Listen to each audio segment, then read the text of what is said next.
আসসালামু আলাইকুম। বিসিএস লিখিত পরীক্ষায় পাশ করার চাইতে ফেল করা কঠিন। একটা সময় বিসিএস লিখিত পরীক্ষা সম্পর্কে এই কথাটি বেশ প্রচলিত ছিল, কিন্তু বর্তমানে পরিবর্তিত প্রশ্ন প্যাটার্ন এবং লিখিত পরীক্ষায় আগের তুলনায় কম সময় পাওয়া যাওয়ার কারণে লিখিত পরীক্ষায় পাশ করা আগের তুলনায় এখন বেশ কঠিন হয়ে পড়েছে। তার মধ্যে কোটা সংস্কার আন্দোলন এবং প্রশ্ন ফাঁসের ঘটনায় শিক্ষার্থীদের জীবন টালমাটাল। কিন্তু তবুও আমাদের জীবনের প্রয়োজনেই আবার পড়ার টেবিলে ফিরতে হবে।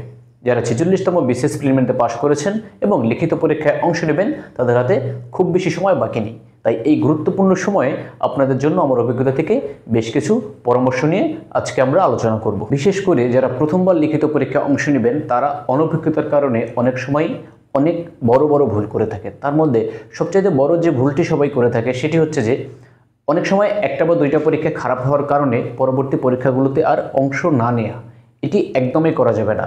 ধরেন আপনার ইংরেজি, গণিত কিংবা বিজ্ঞান কোনো একটা পরীক্ষা খারাপ হওয়ার কারণে আপনি যদি পরের পরীক্ষাগুলোতে অংশ না নেন, তাহলে আপনার বাদবাকি পরীক্ষাগুলো যতই ভালো হোক না কেন, আপনার জন্য লিখিত পরীক্ষায় আর পাশ করার কোনো চান্স থাকবে না। কারণ পিএসসির নিয়ম অনুযায়ী আপনি যদি একটা পরীক্ষাতেও অংশ না নেন আর মোট আপনি বাকি সাবজেক্টগুলোতে যত বেশি নাম্বারই পান না কেন, আপনি কিন্তু ফেলের কাতারে পড়ে যাবেন। ফলে আপনার পরীক্ষা যদি অনেক খারাপও হয় কোনো একটা পরীক্ষা, আপনি অবশ্যই সব পরীক্ষাগুলোতে অংশ নেবেন। মনে করুন আপনার ইংরেজি পরীক্ষাটা অনেক খারাপ হয়েছে, কিন্তু আপনাকে একদমই হতাশ হয়ে পড়লে হবে না কিংবা হাল ছেড়ে দিলে হবে না। আপনার মনোবল ধরে রাখতে হবে এবং পরবর্তী পরীক্ষার জন্য আপনি অবশ্যই আরও ভালো করে প্রিপারেশন নিয়ে তারপর পরীক্ষার হলে যাবেন। একটা বিষয় আপনাদেরকে অবশ্যই মনে রাখতে হবে যে বিসিএস লিখিত পরীক্ষাতে কিন্তু সাবজেক্ট ওয়াইজ আলাদা আলাদা কোনো পাস নেই। আপনি মোট যত নম্বরের পরীক্ষাতে অংশ নেবেন, তার মধ্যে আপনি যদি 50% নাম্বার পান মোট, তাহলে কিন্তু আপনি লিখিত পরীক্ষায় পাশ করে যাবেন। ফলে কোনো একটা সাবজেক্টে যদি আপনার প্রত্যাশামত না হয় কিংবা আপনি অনেক কম নাম্বারও পেয়ে যান, তাহলেও কিন্তু আপনার লিখিত পরীক্ষায় পাশ করার চান্স থেকে যাবে। মনে করেন আপনি গণিতে অনেক দুর্বল, এখন আপনি গণিতে 50 মার্কের যদি আপনি 10 পান, তাহলেও কিন্তু আপনার লিখিততে আপনি ফেল করবেন না যদি মোট আপনি 50% নাম্বার পেয়ে যান। কিন্তু আপনি একটা পরীক্ষা খারাপ হওয়ার কারণে যদি হতাশ হয়ে যান কিংবা আপনার মন ভেঙে যায়, তাহলে কিন্তু আপনার পরবর্তী পরীক্ষাগুলোও খারাপ হবে। সুতরাং আপনারা প্রথমবার বিশেষ করে যারা বিসিএস পরীক্ষা দিবেন এবং অন্যরাও অবশ্যই আপনারা মনে করবেন যে আপনার পরীক্ষা যেমনই হোক না কেন একদমই হতাশ হবেন না, আপনার মনোবল ধরে রাখবেন এবং পরবর্তী পরীক্ষাগুলোতে ভালো করার চেষ্টা করবেন। আপনি মোট যদি 50% নাম্বার পান, তাহলে কিন্তু আপনি লিখিত পরীক্ষায় পাশ করে যাবেন। দ্বিতীয় যে ভুলটি অনেকেই করে থাকেন সেটি হচ্ছে যে সব সাবজেক্টগুলোতে ফুল আনসার না করা। অনেক সময় এরকম হবে যে আপনার সব প্রশ্ন কমন পড়বে না, কিন্তু আপনি এত বছরের পড়াশোনার অভিজ্ঞতা থেকে আপনি যদি প্রাসঙ্গিক মোটামুটি উত্তর লিখে আসতে পারেন, তাহলে কিন্তু আপনি বেশ কিছু নাম্বার পেয়ে যাওয়ার সম্ভাবনা থাকবে। কিন্তু আপনি যদি সময়ের কারণে কিংবা কমন না পারার কারণে ফুল অ্যান্সার না করতে পারেন, তাহলে কিন্তু আপনি অন্যদের তুলনায় অনেক বেশি পিছিয়ে পড়বেন। বিশেষ করে আমি গণিত এবং বিজ্ঞানের কথা বলবো। এই দুইটা সাবজেক্টে কিন্তু অনেক সময় হয় যে সবগুলো অঙ্ক পারা আমাদের সম্ভব হয় না, এবং বিজ্ঞানেও এমন অনেক থিওরিটিক্যাল প্রশ্ন আছে যেগুলো পারা কঠিন অনেক। ফলে আপনি এই দুইটা সাবজেক্টে হয়তো কোনো বিশেষ কারণে আপনি সব অ্যান্সার না করতে পারেন, কিন্তু এর বাইরে ইংরেজি, বাংলা, বাংলাদেশ, আন্তর্জাতিক এবং মানসিক দক্ষতার এই সাবজেক্টগুলোতে আপনি চেষ্টা করবেন যথাসম্ভব ফুল অ্যান্সার করার। সময় বিভাজন সেক্ষেত্রে খুবই গুরুত্বপূর্ণ।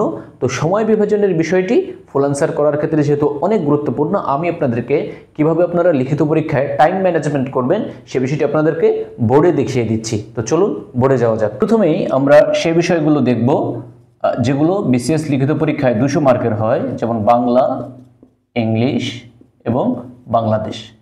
ফলে 200 মার্কের এই পরীক্ষাগুলোতে মোট সময় থাকে 4 ঘন্টা। ফলে আপনি প্রতি 5 মার্কের জন্য সময় পাবেন 6 মিনিট। ফলে প্রতি 5 মার্কের জন্য আপনি সময় পাবেন 6 মিনিট। এরপরে যেসব সাবজেক্ট 100 মার্কের রয়েছে, যেমন ইন্টারন্যাশনাল এবং সায়েন্স, এই দুইটাতে আপনি 100 মার্ক 3 ঘন্টা করে, আর এখানে আপনি প্রতি 5 মিনিটের জন্য সময় পাবেন 9 মিনিট করে।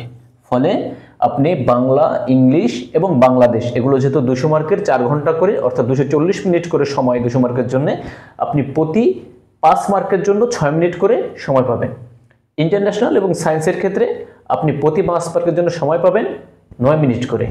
আর ম্যাথের ক্ষেত্রে যেহেতু ম্যাথ 50 মার্কের এবং এটা 2 ঘন্টার পরীক্ষা, 50 মার্ক 2 ঘন্টার, ফলে আপনি প্রতি 5 মার্কের জন্য সময় পাবেন 12 মিনিট করে মোট প্রতি 5 মার্কের জন্য আপনি 12 মিনিট করে সময় পাবেন। এছাড়া মেন্টাল অ্যাবিলিটিতে আমি যদি বলি 50 মার্কের আপনাকে সময় দেওয়া হবে 1 ঘন্টা, ফলে আপনি একটার জন্য কিন্তু 1 মিনিটেরও বেশি পাবেন। ফলে আপনার মেন্টাল অ্যাবিলিটি কিন্তু অ্যান্সার করার ক্ষেত্রে সময় একদমই সমস্যা হয়ে দাঁড়ায় না।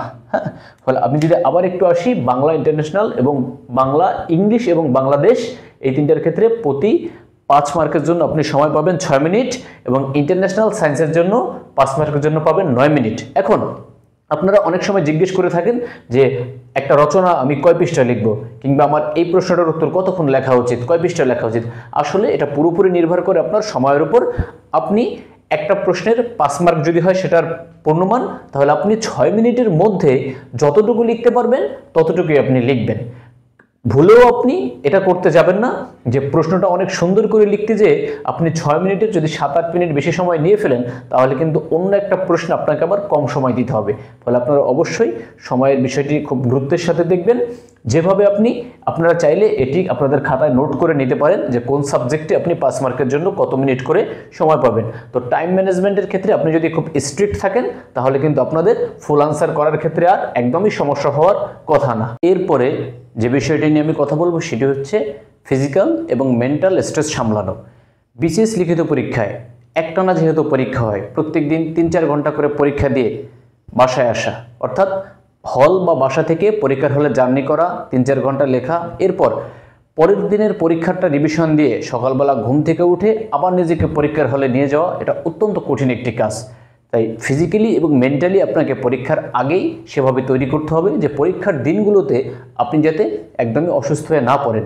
এর জন্য সবচেয়ে ভালো উপায় হচ্ছে আপনি যদি মূল পরীক্ষার আগেই মডেল টেস্ট দিয়ে, অর্থাৎ পূর্ণাঙ্গ মডেল টেস্ট যদি একটানা আপনি 7 দিন দেন, প্রতিদিন একটা করে পরীক্ষা, তাহলে কিন্তু আপনি ফিজিক্যাল এবং মেন্টাল স্ট্রেস সামলানোর ক্ষেত্রে একটু এক্সপিরিয়েন্স হয়ে উঠবেন। ফলে আপনি বুঝতে পারবেন যে কীভাবে আপনি পরীক্ষার দিনগুলোকে নিজের শরীরের ওপর এবং নিজের মনের ওপর কতটুকু চাপ আপনি দিতে পারবেন। একটা বিষয় খুবই গুরুত্বপূর্ণ, সেটা হচ্ছে যে একটা পরীক্ষা খারাপ হলে কিংবা কোনো একটা পরীক্ষার জন্য খুব চাপ নিতে যেয়ে, খুব ভালো প্রিপারেশন নিতে যেয়ে নিজেকে এত বেশি অসুস্থ করে ফেলা যাবে না যাতে পরের পরীক্ষার উপর সেটা প্রভাব পড়ে এবং আপনার পরের পরীক্ষাটি খারাপ হয়। ফলে আপনি একটা পরীক্ষাতে শরীরের উপর ততটুকুই চাপ দিবেন বা ততটুকুই বাসায় এসে আপনি রিভিশন দেবেন যতক্ষণ পর্যন্ত আপনি নিজেকে সুস্থ রাখতে পারবেন বলে আপনার মনে হয়। যদিও পরীক্ষার দিনগুলোতে অনেক সময় আমাদের একটু কম ঘুমানোর সুযোগ হয়, কিন্তু তারপরও আমাদের মনে রাখতে হবে যে টানা 7 বা 10 দিন আপনাকে রিটেন পরীক্ষা দিতে হবে। সেই জন্য আপনি ফিজিক্যালি এবং মেন্টালি যেন সুস্থ থাকেন, এই বিষয়টি কিন্তু বিসিএস রিটেন পরীক্ষার ক্ষেত্রে খুবই গুরুত্বপূর্ণ। ফলে অবশ্যই আপনারা কেউ ফিজিক্যালি যেন অসুস্থ হয়ে না পড়েন সে বিষয়টি মাথায় রাখবেন। বিসিএস লিখিত পরীক্ষায় ভালো করার জন্য আরেকটি বিষয় খুব গুরুত্বপূর্ণ, সেটি হচ্ছে বিভিন্ন প্রশ্নের উত্তর, যেমন লেটার লেখা কিংবা ভাব সম্প্রসারণ লেখা, রচনা লেখা, কিংবা ইন্টারন্যাশনালে যে 15 মার্কের প্রবলেম সলভিং আসে সেই জায়গাটা। এই প্রশ্নগুলোর অ্যান্সার কিন্তু আপনাকে অবশ্যই স্ট্রাকচার অনুযায়ী করতে হবে। অর্থাৎ একটা লেটার লেখার যে স্ট্রাকচার আছে সেটা আপনি ভালো করে জেনে যাবেন, সব ধরনের লেটারের ভাব সম্প্রসারণ লেখার যে স্ট্রাকচার আছে সেটা আপনি ভালো করে জেনে যাবেন। অর্থাৎ সব প্রশ্নের উত্তর লেখার স্ট্রাকচার সম্পর্কে যদি আপনার ভালো আইডিয়া থাকে, তাহলে কিন্তু আপনি অনেক সময় কমন না পড়লেও নিজের মতো করে স্ট্রাকচার অনুযায়ী লিখে আসতে পারবেন। ফলে আপনি একদম 0 পাওয়ার চাইতে বেশ কিছু মার্ক কিন্তু ওই প্রশ্নে আপনি তুলতে পারবেন। ফলে আপনারা অবশ্যই সব ভালো করে রিভিশন দিতে পারেন আর না পারেন, সব প্রশ্নের অ্যান্সারের স্ট্রাকচারগুলো আপনারা গুছিয়ে যাবেন। পরীক্ষার ফলে যেন কমন না পড়লেও আপনি ওই স্ট্রাকচার অনুযায়ী লিখে আসতে পারেন। বিশেষ করে রচনার ক্ষেত্রে আমি একটা কথা বলবো, রচনার ক্ষেত্রে আপনারা বিভিন্ন রচনার যখন পয়েন্টগুলো অন্তত মুখস্থ করে যাবেন বা পড়ে যাবেন, পরীক্ষার হলে যদি একটা আনকমন রচনা চলে আসে, তাহলে আপনার অতীতের রচনাগুলোর যে পয়েন্টগুলো আপনি পড়েছিলেন সেই অভিজ্ঞতা থেকে আপনি রচনাটা যখন লেখা শুরু করবেন, তখন প্রথমে আপনি 4-5 মিনিট সময় দিয়ে আগে কি পয়েন্ট লিখবেন সেগুলো আগে গুছিয়ে নেবেন একটা আনকমন রচনার জন্য। আর এইভাবে যদি আপনি যে কোনো প্রশ্নের উত্তর লেখার জন্য প্রথমে গুছিয়ে নেন এবং স্ট্রাকচার অনুযায়ী লেখেন, তাহলে কিন্তু আপনি অনেক আনকমন প্রশ্ন মোটামুটি ভালো নম্বর তুলতে পারবেন। এর পাশাপাশি আরেকটা বিষয় গুরুত্বপূর্ণ, সেটা হচ্ছে যে কোনো প্রশ্নের উত্তর প্রাসঙ্গিকভাবে লেখা। অর্থাৎ প্রশ্নে যেভাবে উত্তর চেয়েছে সেভাবে লেখা। আপনি হয়তো একটা টপিক পড়ে গেছেন কিন্তু প্রশ্নটা একটু ভিন্নভাবে ঘুরিয়ে এসেছে, তখন আপনার উত্তরটা যেন আপনার ওই পড়া অনুযায়ী কিন্তু প্রশ্ন যেভাবে এসেছে সেই অনুযায়ী যেন আপনি উত্তরটা দেন। আপনার ইনফরমেশন যা আছে সেগুলো তো আছে, কিন্তু আপনার অ্যান্সারটা হবে প্রশ্ন অনুযায়ী। এটা যদি আপনি ঠিকঠাক মতো লিখতে পারেন তাহলে কিন্তু অপ্রাসঙ্গিক উত্তর লেখার কারণে বিশেষ রিটেন পরীক্ষায় অনেক সময় মাইনাস মার্কিংয়ের চান্স থাকে, সেই জায়গাটা আর আপনার ভুল হওয়ার সুযোগ থাকবে না। ফলে অবশ্যই আপনারা প্রাসঙ্গিক উত্তর করার চেষ্টা করবেন। এর পাশাপাশি খুবই গুরুত্বপূর্ণ একটি বিষয়, সেটি হচ্ছে বিশেষ রিটেন পরীক্ষার হলে অবশ্যই কোনো ধরনের পরীক্ষার নিয়মকানুন কিন্তু ভাঙা যাবে না, অর্থাৎ নিয়মের লঙ্ঘন করা যাবে না।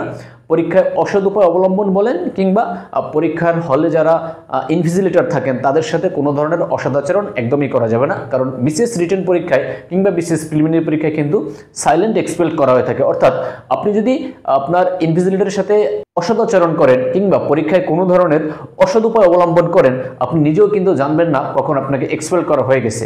আপনার রোলটা যদি সে টুকে নেয় তাহলে কিন্তু একটা সময় আপনি দেখবেন যে আপনি অনেক ভালো পরীক্ষা দিয়েছেন, আপনি রিটেনের রেজাল্টের অপেক্ষায় বসে আছেন, কিন্তু আপনার দেখবেন পিএসসি বিজ্ঞপ্তি দিয়ে জানিয়ে দিয়েছে যে অসৎ উপায় অবলম্বনের কারণে কিংবা অসদাচরণের দায়ে আপনার রেজিস্ট্রেশন নাম্বার সহ উল্লেখ করে বলবে যে আপনি লিখিত পরীক্ষায় উত্তীর্ণ তো দূরের কথা, আপনাকে প্রার্থিতা বাতিল করা হয়েছে এবং আপনাকে কিন্তু পিএসসির আইন অনুযায়ী শাস্তিও পেতে হতে পারে। ফলে সবাই অবশ্যই বিসিএস রিটেন পরীক্ষার হলে এই বিষয়টি গুরুত্বের সাথে মাথায় রাখবেন।